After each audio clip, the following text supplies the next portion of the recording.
여러분들 2021년도 1학기 이제 우리 수업에 종강이 왔는데요. 이 수업은 여러분들 이제 오프라인 강의 부분은 이제 우리 온라인 실시간으로 이제 하고 있는데요. 이 온라인 실시간은 이제 여러분들 우리가 특강 수업으로서 이제 한국언론진흥재단을 통해 가지고 이제 지원을 받아 가지고 하고 있고요. 우리 특히 그 동문 출신에서 현장에서 일하고 있는 선배들을 이제 우리가 초청을 해서 이제 하고 있잖아요. 그래서 오늘이 이제 마지막 시간으로서 우리가 그 우성덕 기자를 이제 초청을 했어요. 우성덕 기자는 언론정보학과 그러니까 8학번이죠. 그러니까 이해가 되겠다. 이해.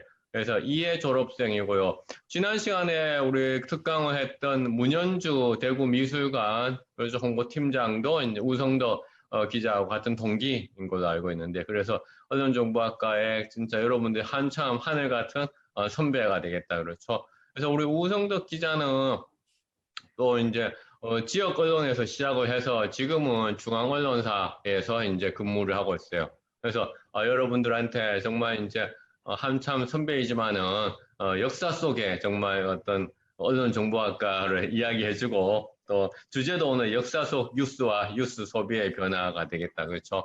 그래서 여러분들 이제 환영의 박수를 치면서 우리 우성덕 우리 기자님을 모시도록 하겠습니다. 네, 박수 해주세요. 네. 예, 우리 우성덕 기자님한테 마이크를 넘기도록 하겠습니다. 예. 네, 반갑습니다. 교수님이 또 저를 소개를 잘 해주셔가지고 제가 좀 부끄럽기도 한데, 이 강의를 일단은 뭐 이렇게 마련해 주시고, 우리 후배들이랑 어떤 이런 특강을 통해서 또 소통의 자리를 마련해 주신 박한우 교수님한테도 고맙다는 인사를 드리겠습니다. 제가 이 강의가 우리 지금 마지막 강의 이번 2011학년도 1학기 마지막 그 강의로 알고 있는데 이런 마지막 강의에 또 대미를 당직하게 돼서 또 영광스럽기도 하지만 약간 또 부담이 되기도 합니다. 사실 제가 이 준비를 많이 못해가지고 여러분들의 어떤 이 강의가 어, 좀 만족스러울지 모르겠지만 그래도 제 나름대로 여러분들한테 좀 재미있는 뉴스거리 그리고 앞으로 여러분들이 소비하는 뉴스의 변화 이런 부분에서 좀 말씀을 좀 드리면 여러분들이 아무래도 좀 관심을 갖고 좀 뉴스에 대한 좀 흥미라든지 좀 재미를 좀 느끼지 않을까 싶어서 일단 이런 주제를 준비를 했고요. 어, 이제 뉴스라는 게 저는 이제 2007년부터 기자 생활을 시작해가지고 이제 한 15년 차를 맞이했는데 기자들 하는 일이 항상 뭐 뉴스를 생산하는 일이잖아요. 그러면서 뉴스를 많이 접하다 보니까 어떤 그 뉴스의 가치라든지 어떤 그 뉴스가 가지는 어떤 사회적인 메시지 이런 부분에서 또 관심도 많이 생기고 제가 쓰는 뉴스가 어떤 사회를 바꿀 수 있다는 이런 어떤 기대감이나 그런 그 보람 속에서 일을 하고 있습니다. 우리 그 흔히 뉴스라고 하면 이 역사의 초고라고 얘기를 많이 하거든요. 역사의 초고라는 말 자체가 어떤 역사의 어떤 단초가 되는 역사의 거대한 물줄기를 바꾸는 어떤 그런 시발점이 되는 것들이 뉴스였습니다. 그래서 우리가 이 역사를 바꾼 뉴스가 어떤 것들이 있었나 한번 좀 살펴보도록 할게요. 어, 네.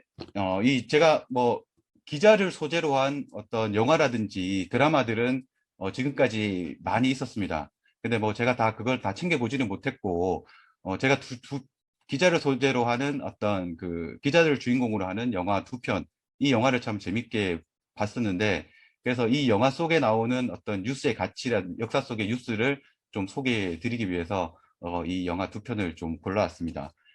이게 하나가 이제 그 1987이라고 여러분들이 뭐 영화 보셨겠지 모르겠는데, 이게 그 1987년 그 박종철 고문 치사 사건을 어떤 모티브로 해서 다루는 사건이고, 옆에 그 워싱턴 포스트는 어떤 워싱턴 포스트가 어떤 미 펜타곤 그 기밀 문서에 대한 어떤 폭로로 인해서 그 미국과 베트남 간의 전쟁이 어떤 미국의 어떤 조작이라든지 거대한 권력의 음모 속에서 이제 발현이 됐다 뭐 그런 걸 폭로하는 뭐 그 저 영화입니다.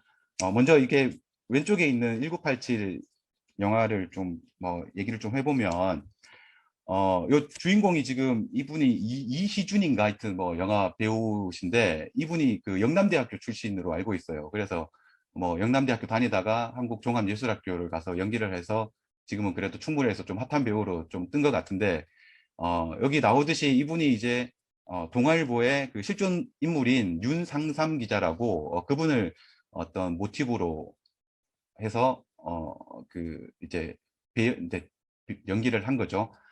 이 윤상삼 기자분이 우리나라의 어떤 역사적인 민주화의 큰 물줄기를 바꾸는 대특종을 하셨는데 그분이 특종하는 과정이 이 영화 속에 담겨져 있지 않습니까?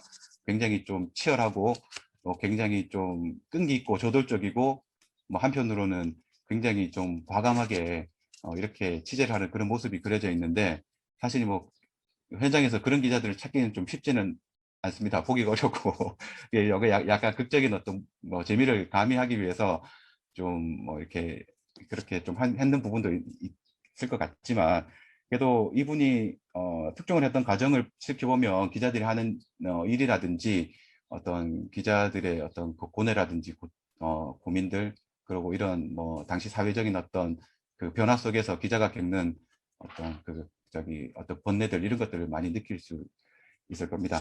그 이 융삼삼 기자분은 지금은 돌아가셨고 작고를 하셨는데 이분이 했던 기사는 차후에 좀 소개시켜 주기로 하고 일단은 이 팩트적인 부분에서 한번 살펴보도록 할게요.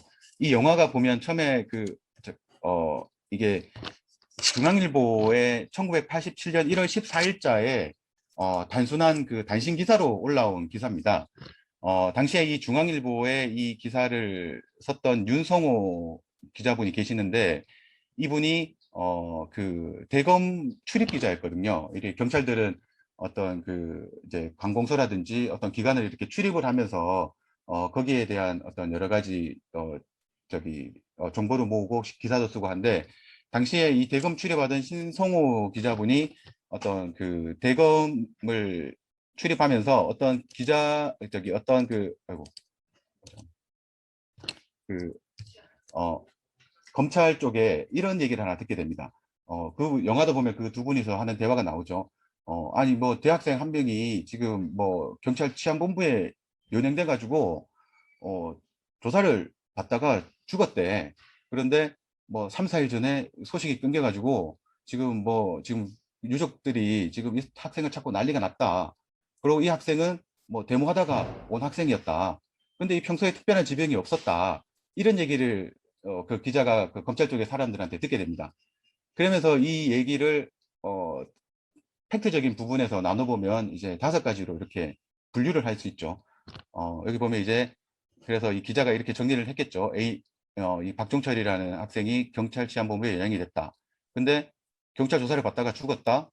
근데 이 학생이 3, 4일 전부터 소식이 끊겼었다. 그러면 이 경찰 쪽에서 연행이 돼가지고 여기서 어떤 일이 벌어졌다는 것을 추론할 수가 있겠죠. 근데 이 학생이 잡혀온 건 보니까 운동권 학생이었다. 근데 이 학생이 특별한 지병이 없었다. 근데 이게 굉장히 어떤 미스테리한 어떤 그 대학생의 죽음으로 보이는 거죠. 그죠? 그래서 이 중앙일보가 1987년 1월 14일자에 이런 기사를 올리게 됩니다. 경찰 조사받던 대학생 쇼크사. 여기 보면 이렇게 나와 있는데 그래서 이게 거의 단신 기사로 어떤 이 대학생이 숨졌다는 거에 대한 단신 기사로 나가는데 근데 이 기사를 보면은 의문점이 굉장히 많죠. 기자들은 항상 어떤 사건에 대한 의문점을 가지고 그 의문점을 풀어가기 위한 어떤 그 노력들을 또 해야 되는 게 기자의 본분의 역할인데 이런 기사가 처음에 나오고 난 뒤에 기자들이 굉장히 의문을 많이 가졌습니다. 이 대학생이 갑자기 왜 조사를 받다가 쇼크사를 했을까? 근데 여기에 대한 어떤 그 경찰의 어떤 고문이라든지 강압적인 조사 방식이 있었다는 것을 기자들은 단순히 짐작은 했겠지만 그거를 확실하게 드러내줄 수 있는 팩트, 진술 이런 것들은 없었던 거죠. 그래서 그 팩트와 진술을 듣기 위해서 그 윤상삼 기자라는 이 1987의 어떤 그 주인공으로 나오는 기자분이 그 당시에 이 부검이 부검이를 집요하게 쫓아다니면서 이 학생이 왜 죽었냐, 왜 죽었냐, 이렇게 계속 거기에 대한 어떤 그 의문점을 해결하기 위해서 부검이를 집요하게 쫓아다니면서 거기에 대한 부검이의 진술을 듣게 되는 거죠. 그 영화에 보면은 그 기자가 화장실 그 칸 한 칸에 숨어 있다가 그 부검이가 그 화장실에 들어왔을 때 접촉해가지고 왜 죽었는지 좀 가르쳐 달라고 이렇게 사정하는 그런 모습도 나오는데, 그만큼 어떤 집요하게 이 사안에 대해서 어, 의문점을 가지고 해결하려는 그런 기자 정신을 발휘하는 모습들을 볼 수가 있습니다. 여기서 이렇게 보면 그래서 윤선상 기자가 이 부검이한테 당시에 심장에 물도 차여 있고 아무래도 물고문을 받던 도중에 죽은 것 같다, 이런 부검이의 진술을 듣게 되죠. 그러면서 이 동아일보에서 이 윤산상 기자라는 분이 1987년 1월 19일 날 이 기사를 올리게 됩니다. 당시에는 그 기사가 검열을 했기 때문에, 검열이라면 뭐 지금으로서는 상상도 할 수 없지만 그 기사가 나오기 전에 어떤 그 정부 그 검열을 하는 어떤 정부 기관이 있었어요. 그래서 그 기관에서 기사가 뭐 나올지에 대해서 미리 다 파악을 하고 이 칼질을 다 했거든요. 정권의 어떤 불리한 뭐 이야기라든지 정권의 어떤 좀 그 안 좋은 이미지를 심어줄 수 있는 뭐 기사라든지 이런 거는 다 칼질을 당해가지고 편집이 다 됐는데, 당시에 이 동아일보는 과감하게 그런 어떤 그 검열에도 아랑곳하지 않고 이렇게 기사를 쓰게 됩니다. 그래서 이 87년 1월 19일 날 이 동아일보에 정말 어떻게 보면 그 지금 민주화 항쟁에 큰 불길을 당기는 그런 시초가 된 이런 기사가 나오게 되는데, 여기 보면 이제 물고문 도중 질식사, 그래서 치안본부 서울대 박종철 군 사망 사건 발표, 이렇게 해서 당시에 박종철 그 학생이 어떻게 해서 숨지게 됐는지, 사망하게 됐는지, 거기에 대한 어떤 기사를 쓰게 됩니다. 그러면서 이 기사는 당시에 그러면서 엄청난 그 파장을 일으켰죠. 이러면서 박종철 군을 추모하는 어떤 그 민주화 운동, 그리고 당시에 어떤 이런 군부 세력들에 대한 어떤 저항, 이런 것들이 엄청나게 그 전국에 들불처럼 번지면서 결국에는 87년 그 6월 민주항쟁이라는 그런 그 우리나라의 그 민주화의 어떤 큰 역사적인 인용표를 마련하는 그런 어떤 그 6.29 선언인가요? 이제 그거를 그 당시에 그 전두환 대통령이 하게 됩니다. 그 전두환 그때 그 대통령이 당시에는 그 이 호헌이라고, 당시에 그 여러분들 역사책에서 배워서 아시겠지만 이 지금은 대통령이 직선제를 하는데 당시에는 그 간선제였거든요. 그러니까 국민들이 직접 투표를 하지 않고 어떤 그 간접 투표, 대의원들을 통한 어떤 간접 투표를 통해서 뭐 이렇게 그 대통령을 뽑았어요. 그래서 그 간선제를 지키기 위해서 그 전두환 그 당시 대통령이 그 헌법을 지키겠다고 해가지고 호언이라는 거를 이렇게 발표를 했고, 그러면서 이 전국적으로 이 기사 이후에 어떤 그 이게 불씨가 된 거죠. 그게 그 호언이라고 얘기했던 게 87년 한 4월, 호언을 하겠다고 한 게 87년 한 4월쯤 되는데, 그러면서 이게 전국적으로 이 학생운동을 확산시키는 또 계기가 됐고, 그러면서 그 당시에 이제 6.29 선언이라고, 87년 6.29 선언이라고 해서 이제 호언을 철폐해서 당시 그 영화에도 보면은 그 호언 철폐 독재 타도라는 구호가 나오는데, 그런 의미에서 그 호언 철폐라는 게 얘기가 나옵니다. 그러면서 이제 그 87년 6.29 선언을 통해서 대통령 직선제, 지금처럼 5년 단임제로 기원을 하게 되죠. 그러면서 대통령을 우리 손으로 직접 뽑게 되는 어떤 그런 그 민주화의 역사적인 이정표를 마련하게 되는 어떤 그런 기사였다고 할 수가 있을 것 같아요. 그러면서 이제 뭐 이 기자들은, 그래서 이렇게 제가 뭐 잠깐 기자에 대한 정의를 내려봤는데, 기자라는 거는 사실을 재구성해 핵심적인 텍스트로 사회적인 메시지를 던지는 사람, 뭐 이렇게 좀 뭐 의미 있게 좀 그 정의를 내릴 수 있을 것 같습니다. 그리고 이게 그 다음은 이제 제가 그 더 포스트라는 영화 요거를 이제 그 좀 소개해 줄까 싶은데요. 이 더 포스트라는 게 이 포스트 영화는 1971년도에 대한 어떤 시대적 배경을 하고 있어요. 당시에 그 지금 미국의 대표 언론사죠. 뉴욕타임스하고 워싱턴 포스트 뭐 이런 언론사들 간의 어떤 펜타곤 페이퍼라는 특종 경쟁 이걸 이제 모티브로 해서 하고 있는 건데 당시에 이 더 포스트의 내용은 그 펜타곤 뭐 문서라고 해가지고 그 펜타곤은 그 미국 국방부 건물을 그 가리키는 용어죠. 그래서 국방부에서 나오는 탑 시크릿 그 1급 기밀 문서에 대한 보도인데 당시에 이 그 미국은 이 펜타곤 문서에 어떤 얘기가 담겨 있냐면 베트남 전쟁이 베트남도 그 우리처럼 남과 북으로 나눠져 가지고 당시에 그 사회주의와 민주화 어떤 세력 간의 그 내전이 어떻게 발생하고 있었거든요. 근데 이제 그 남측에서는 미군의 지원을 받고 그 사회주의를 추구하는 북베트남에서는 어떤 중국이라든지 소련의 이런 그 관계를 지원을 받고 있었죠. 그런 상황에서 미국이 그 베트남 쪽에 인도차이나 반도의 어떤 공산화를 우려하면서 이 남베트남을 지원하기 위해서 이 전쟁의 명분을 만들어야 되는데 이 전쟁 명분을 만들기 위해서는 어떤 그 전쟁에 대한 어떤 베트남의 어떤 그 도발이라든지 어떤 확전을 할 수 있는 계기가 있어야 되잖아요. 그래서 당시에 그 미국이 생각했던 게 이 북베트남의 어뢰가 미군 군함을 맞춰가지고 공격을 해왔다. 이런 명분을 만들어서 베트남전을 확전시키는 그런 계기를 미국에서 만들었죠.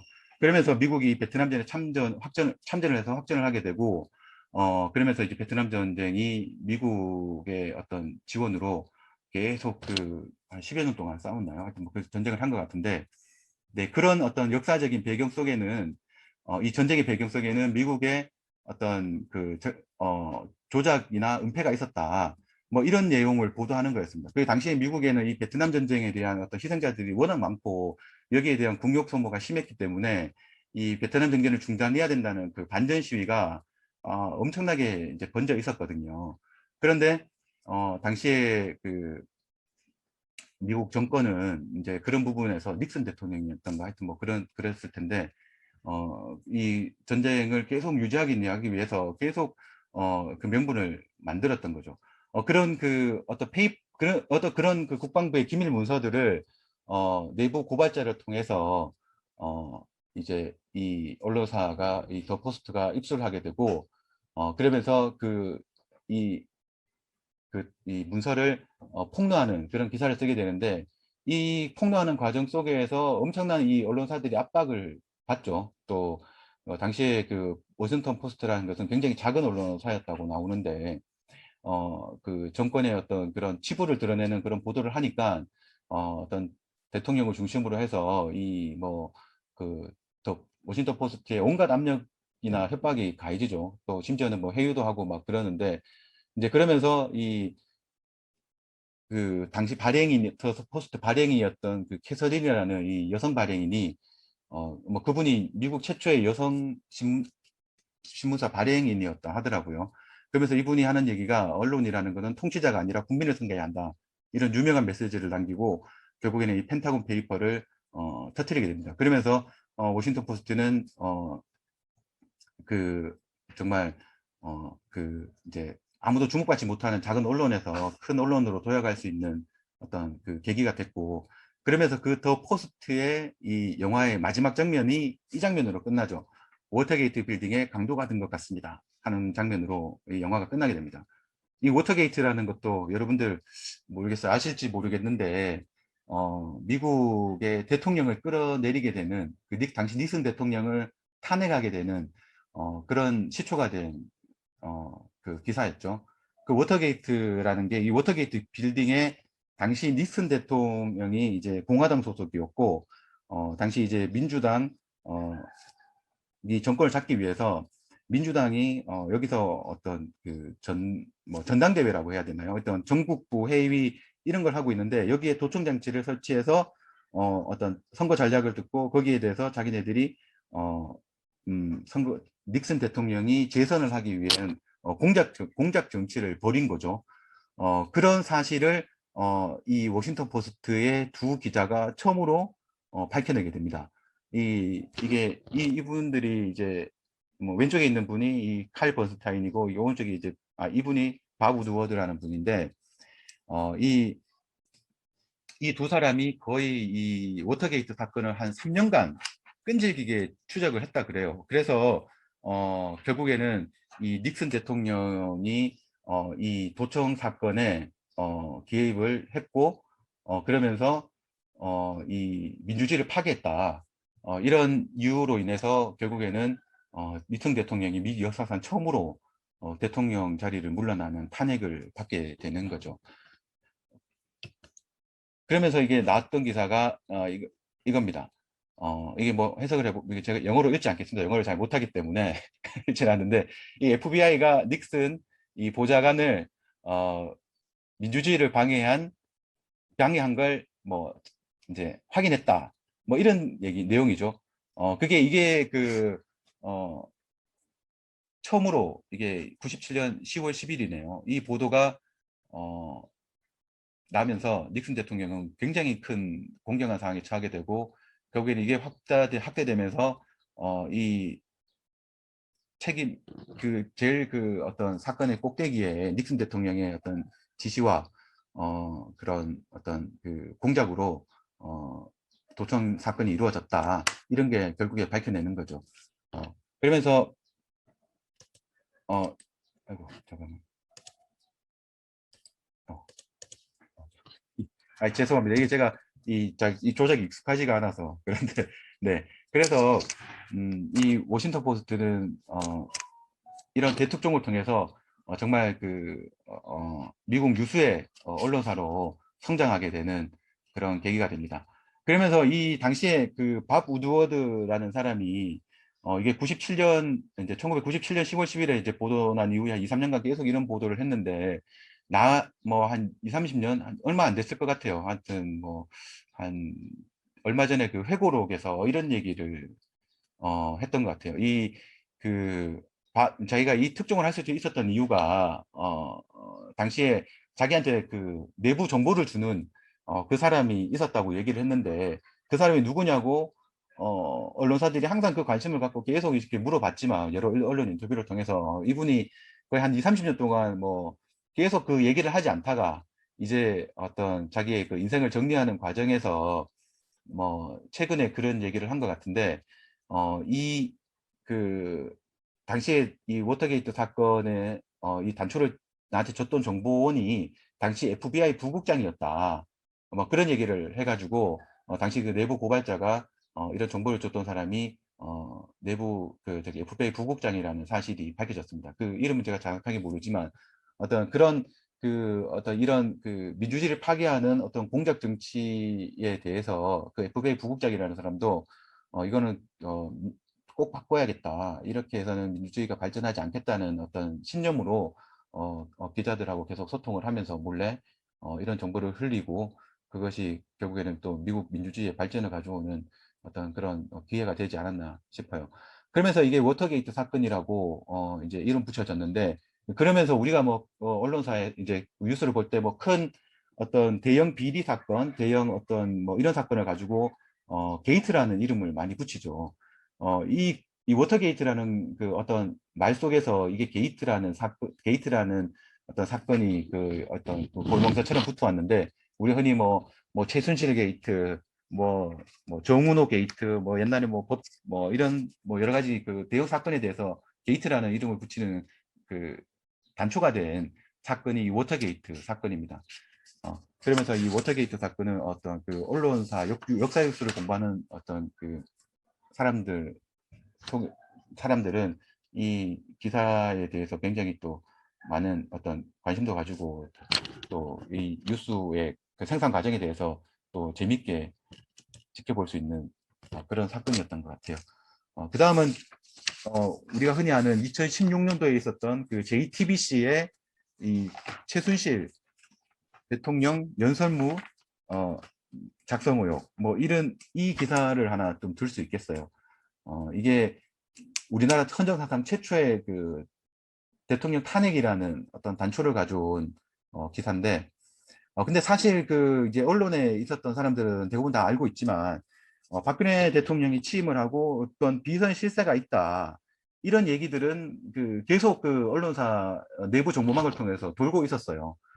근데 그 비선 실세가 누구냐? 옛날에 그 최순실의 그 저기 남편이었던 그 남편분 성함이 제 이름이 기억이 잘 안 나는데, 그 남편분이 있었고, 또 그 이 최순실이라는 사람도 있었는데, 근데 최순실의 이런 비선 실세 의혹을 확인할 수 있는 저기 기사들은 그때까지 나오진 않았어요. 근데 2016년 초부터 이게 처음으로 어떤 그 국내 언론 이제 국내 언론사들 중에 조선일보하고 한겨레 신문에서 이 최순실 비선 실세에 대한 의혹들이 조금씩 나오기 시작을 합니다. 그래 나온 그 기사가 이제 여러분들 그 이 최순실 사태 때 많이 들어봤겠지만 K스포츠 재단이라고, K스포츠 뭐 미르 재단, 이게 이제 최순실이가 세운 문화재단인데, 이 재단에서 기업의 거액의 후원금들이 계속 들어간다, 이런 보도를 처음 한 곳이 이게 TV조선 뉴스였어요. 근데 여 뒤에 이제 그 배경에는 최순실이 있다, 이런 의혹을 처음을 제기를 했었죠.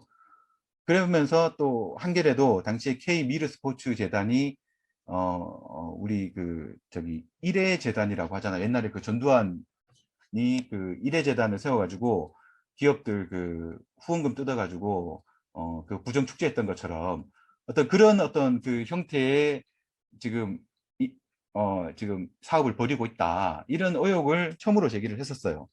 그러면서 그 사업 이제 그런 얘기에 대해서 이게 명확하게는 밝혀지지 않았지만 단순한 의혹 사건에서 이제 그쳤던 거죠.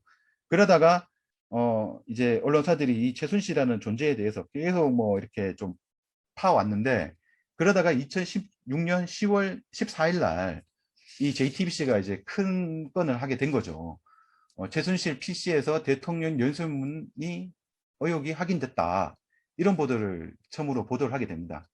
그러면서 이제 나라가 발칵 뒤집혔죠.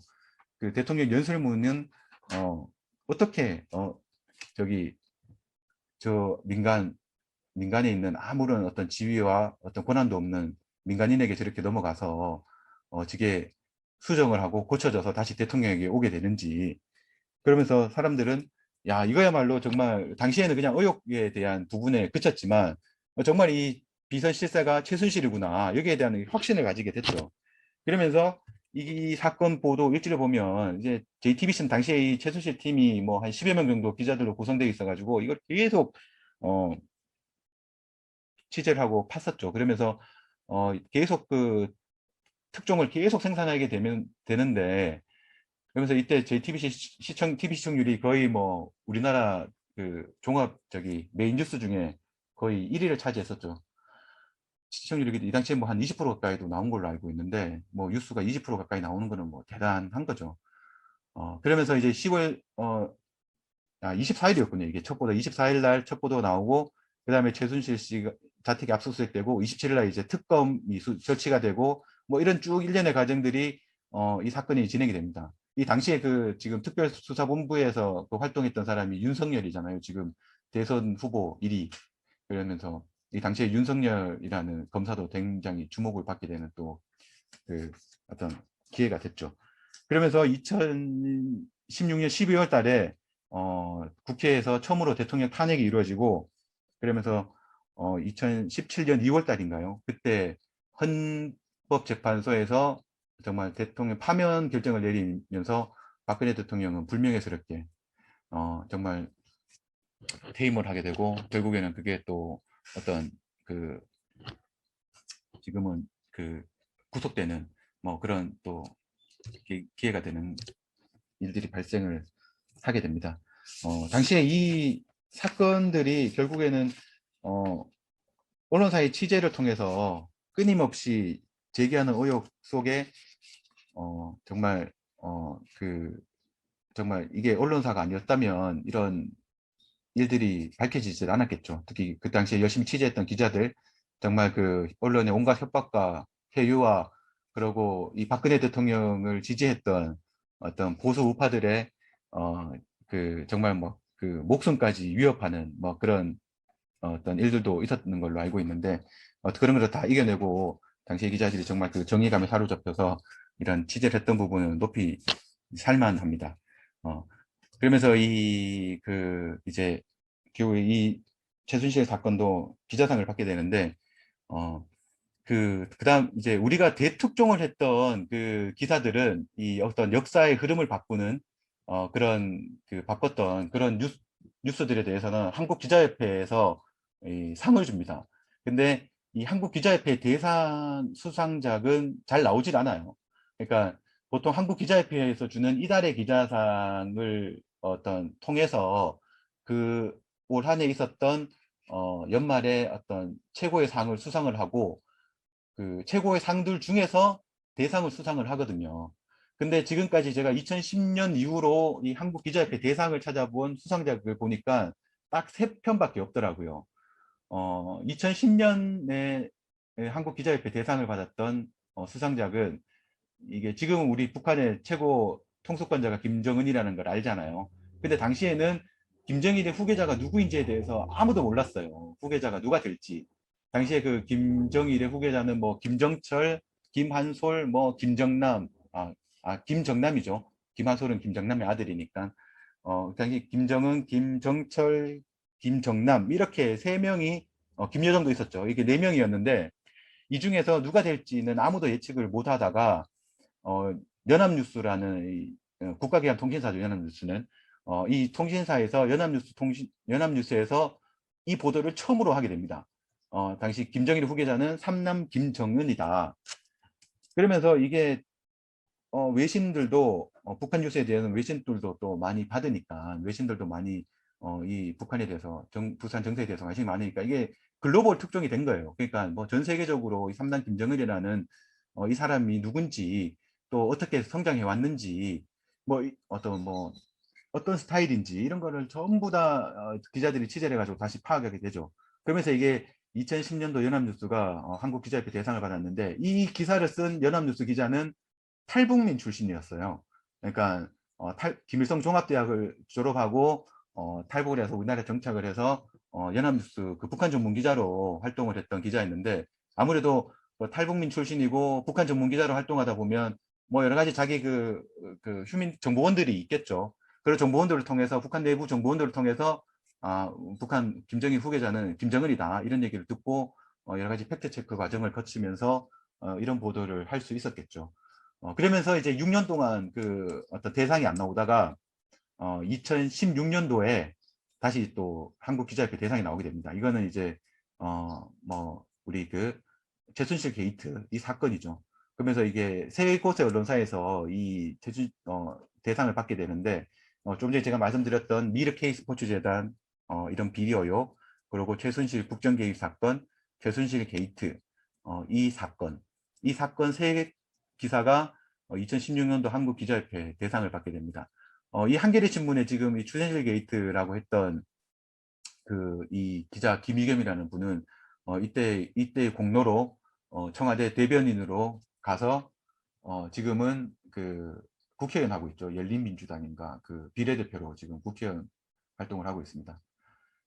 이분이 굉장히 지금 뭐 약간 성향이 이렇다 보니까 언론 개혁을 해야 된다 그러면서 굉장히 보수 쪽 언론의 공격을 많이 받고 있는데, 이분은 좀 뭐 보수 쪽 언론을 굉장히 혐오하시는 분 같더라고요. 거기에 대한 부분은 제가 뭐 따로 말씀드리는 건 좀 그렇고, 아무튼 뭐 이분 성향이 좀 그렇습니다. 그래서 그 다음에 이제 2020년에 지난해죠. 지난해 그 처음으로 또 기자협회 대상이 나오게 되는데, 이게 여러분들 지금 뭐 이 사건 아실 거예요. 엠번방 사건과 그 후라고. 이 엠번방 사건이라는 게 원래 대학생들 그 인턴 기자들인가요? 뭐 별빛 추적단인가? 하여튼 뭐 거기서 처음에 이제 시작을 해가지고 이 언론사하고 이 한겨레하고 국민일보에서 이 그 대학생 기자들과 함께 이 N번방이라는 디지털 성범죄의 어떤 정말 그 잔혹함, 정말 뭐 파렴치한 뭐 이런 거를 정말 낱낱이 보도를 하고 이 사건이 디지털 성범죄에 대한 경각심을 일깨우고 이 사건이 결국에는 어, 그, 그 디지털 성범죄에 대한 그전에는 그 법, 관련 법이 처벌에 대한 법이 없었대요. 그러면서 이제 이 처벌 조항도 만들고 굉장히 어떤 중형을 내릴 수 있는 어떤 단초를 만든 어떤 그런 사건이죠. 그러면서 지금 뭐 얼마 전에 이제 N번방에 무슨 뭐 박사방 운영자는 조주빈이라든지 뭐 이런 뭐 자들이 지금 징 43년인가요? 뭐 2심에서 이제 그렇게 받았는데 앞으로 이런 디지털 성범죄에 대한 경각심을 크게 일깨우고 이런 부분에 대한 어떤 그 양형 기준을 마련하도록 하는 그런 그 단초가 된 기사라고 저는 생각을 합니다.